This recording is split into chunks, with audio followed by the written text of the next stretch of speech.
Hey everyone, welcome back to our channel. Today, I will be going over how to sign documents on your iPhone, since signing documents digitally has become more accessible with Apple's user-friendly features.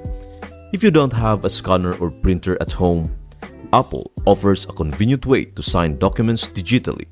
So let us get started.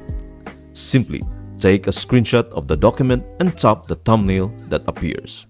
In the lower right corner, click the plus sign and you will find the option to add your signature. You can sign directly on the screen or use a stored signature.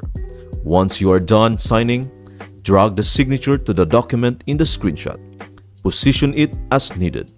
Resize it if required, and then save it. This simple process allows you to send signed documents hassle-free, making digital signatures a convenient solution for all your paperwork needs. I hope this video helps you out and see you in the next video.